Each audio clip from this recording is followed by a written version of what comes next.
அன்பான தேவனுடைய பிள்ளைகளே, ஆண்டவராகிய இயேசுவின் நாமத்தில் உங்களை நான் வாழ்த்துகிறேன்.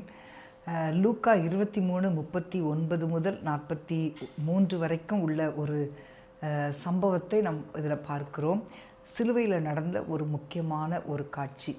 இது சாதாரணமாக ஒரு உரையாடல் அப்படி இல்லை. இது கடைசி நிமிஷத்தில் ஆண்டவர் கொடுக்கிற கிருபை, அதை நாம் பார்க்க முடியும். உண்மையான ஒரு மனம் திரும்புதல், ஆண்டவர் கொடுத்த ரட்சிப்பு, இவைகளை நாம் இதில் பார்க்கலாம்.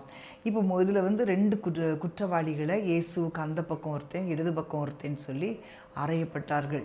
ஆனால் முதல் குற்றவாளி நீங்கள் பார்க்கும்போது அவங்க 2 குற்றவாளிகளுக்குமே வித்தியாசமான முடிவு.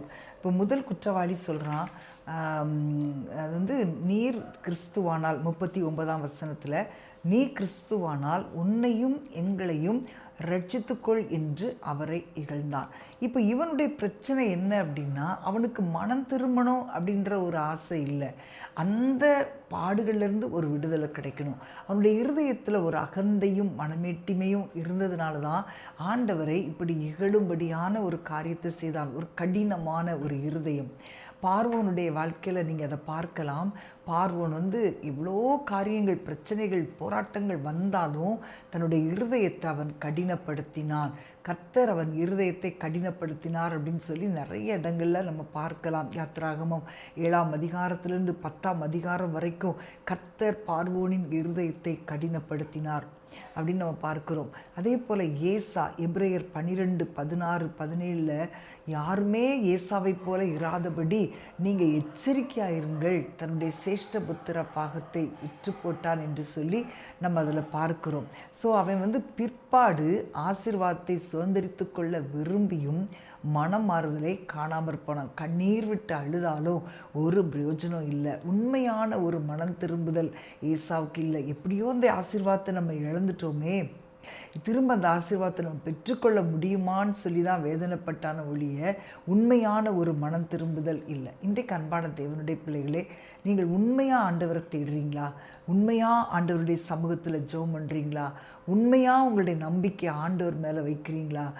உங்களை துன்பப்படுத்துகிற கஷ்டங்கள், வேதனைகள், பாடுகள், இவைகளிலிருந்து ஒரு விடுதலை வேணும்னு சொல்லி நிச்சயமாக நீங்கள் உண்மையாக விரும்புனீங்கன்னா ஆண்டவரை நீங்கள் நம்புங்க. ஆண்டவரிடத்தில் உங்கள் காரியங்களை சொல்லுங்கள். ஆண்டவர் உங்களை ஆசீர்வதிப்பார். ஆனால் தேவனுக்கு எதிராக உங்களுடைய இருதயத்தை நீங்கள் கடினப்படுத்தவே கூடாது. அந்த முதல் குற்றவாளியைப் போல உங்கள் இருதயத்தை கடினப்படுத்தாதிருங்கள். நிச்சயமாக ஆண்டவர் உங்களை ஆசீர்வதிப்பார். 2வது பாருங்களேன், அவன் உடனே மனம் திரும்புகிறான். அவன் சொல்கிறான் அந்த குற்றவாளிகிட்ட, நாமோ நியாயப்படி தண்டிக்கப்படுகிறோம். அப்போ தன்னுடைய பாவத்தை அவன் உணர்ந்த உடனே அந்த வார்த்தையை சொல்லுகிறான். இப்போ தாவீதுடைய வாழ்க்கையில் பாருங்கள், பாவத்தை குறித்து நாத்தான் தீர்க்கதரிசி சொன்ன உடனே அவன் அப்படியே அக்செப்ட் பண்ணி சங்கீதம் 51 தன்னுடைய பாவங்களை அறிக்கையிடுகிறான். எக்ஸ்கியூஸே சொல்லலை, அப்படியே கன்ஃபஸ் பண்ணுறான். அது மாதிரி 2வது அவன் செய்த காரியம், இயேசுவின் நீதியை அவன் உணர்கிறான். அவரை நீதிமான் என்று அவன் அறிக்கையிடுகிறான். அவரோ தகாததொன்றையும் நடப்பிக்கவில்லையே அப்படின்னு சொல்கிறான். இப்போ அவன் கேட்குறான், ஆண்டவரே, நீர் உம்முடைய ராஜ்யத்தில் வரும்போது உம்முடைய அடியேனை நினைத்தருள். அப்போது அவருக்கு ஒரு ராஜ்யம் உண்டு அப்படின்றத அவன் நினைவு கூறுகிறான். தானியேல் 7ஆம் அதிகாரம் 14ஆம் வசனத்தில் பார்க்கிறோம், அவருடைய ராஜ்யம் அழியாததுமாயிருக்கும். அப்போ ஆண்டவரிடத்தில் ஒரு குற்றத்தையும் பார்க்கலை, ஆனால் அவருக்கு ஒரு ராஜ்யம் உண்டு என்பதை அறிந்து கொண்டான்.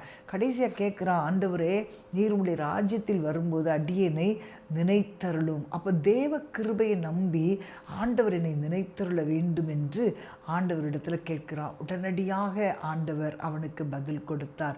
இன்றைக்கு நீ என்னுடனே கூட பரதீசில் இருப்பாய். இதே போல தான் சகேவுக்கும் உடனடியான ஒரு கிருபை கிடைத்தது.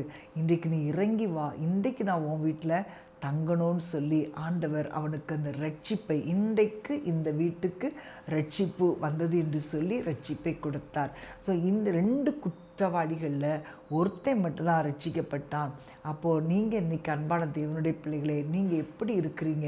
சிலுவை அண்டை, தேவன் சிலுவையிலே அறையப்பட்ட அந்த சிலுவை அண்டை அந்த கள்ளன் இருந்ததுனால அந்த ரட்சிப்பை பெற்றுக்கொண்டான். இன்றைக்கு அன்பான தேவனுடைய பிள்ளைகளே, நீங்கள் சிலுவை அண்டைக்கு வந்தீங்கன்னா நிச்சயமாக உங்களுடைய குடும்பத்தில் ஒரு பெரிய காரியத்தை ஆண்டவர் செய்வார்.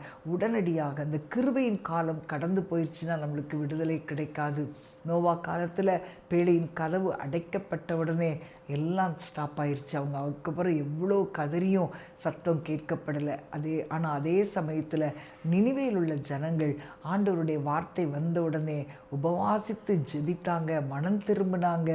கர்த்தர் அவர்களுடைய தீர்ப்பை மாற்றினார், அவர்களுக்கு இரக்கம் பாராட்டினார். ஆகவே இன்றைக்கு நம்முடைய வாழ்க்கையில் கூட ஆண்டவர் பல தருணங்களை கொடுக்கிறார். இன்றைக்கு உங்களுடைய வாழ்க்கையில் ஒரு விடுதலை வேணும், என்னுடைய பிள்ளைகள் ரட்சிக்கப்படணும், என் குடும்பம் பாவத்திலிருந்து விடுதலையாகணும் அப்படின்னு நினச்சிங்கன்னா ஆண்டவரிடத்தில் இந்த குற்றவாளியைப் போல மனதை கடினப்படுத்தாமல் இந்த 2வது குற்றவாளியைப் போல நீங்கள் ஆண்டவருடைய சமூகத்தில் ஒப்பு கொடுங்க, பாவத்தை ஒத்துக்கொள்ளுங்க. ஆண்டவருடைய ராஜ்யத்தில் வரணும்னு சொல்லி, ஆண்டவர் நம்மை நினைக்கணும்னு சொல்லி நீங்கள் ஆண்டவருடைய சமூகத்தில் ஒப்பு கொடுத்தீங்கன்னா நிச்சயமாக உங்களுடைய வாழ்க்கையை ஆண்டவர் ஆசீர்வதிப்பார். நாம் ஜெபிப்போமா? ஆண்டவரே, ஸ்தோத்திரிக்கிறோம் அப்பா. தகப்பனே, இந்த குற்றவாளியை பார்த்து ஆண்டவரே நீ சொன்னீர் ஆண்டவரே, இன்றைக்கு நீ என்னுடனே கூட பரதீசில் இருப்பாய். ஆண்டவரே, இன்றைக்கு உடைய பாதத்தில் வந்திருக்கிறோம், உடைய சிலுவை அண்டை வந்திருக்கிறோம் ஆண்டவரே. ஆண்டவரே, எங்களுக்கு நீர் கிருபை பாராட்டுகிறவர், கிருபையா எங்களை ரட்சிக்கிறவர், கிருபையா எங்களை ஆசீர்வதிக்கிறவர், கிருபையா எங்களை விடுவிக்கிறவர். இன்றைக்கு யார் யார் உம்முடைய சமூகத்தை நோக்கி கெஞ்சுறாங்களோ ஆண்டவரே, சிலுவை அண்டை வந்து உம்மை நோக்கி பார்க்கிறாங்களோ அவர்களுக்கு இலவசமாய் இந்த ரட்சிப்பை நீர் கொடுக்கிறதற்காக ஸ்தோத்திரம். இயேசுவின் நாமத்தில் பிதாவே, ஆமேன், ஆமேன். பிரியமானவர்களே, இன்றைக்கு நீங்கள் ஒப்பு கொடுங்க. இன்றைக்கு ஆண்டவருடைய சமூகத்திலே வந்து உங்களை தாழ்த்தி ஒப்பு கொடுக்கும்போது நிச்சயமாக இன்றைக்கு உங்களுடைய வீட்டிற்கு ரட்சிப்பு வந்தது என்று சொல்லி உங்களை ஆசீர்வதிப்பார். God bless you.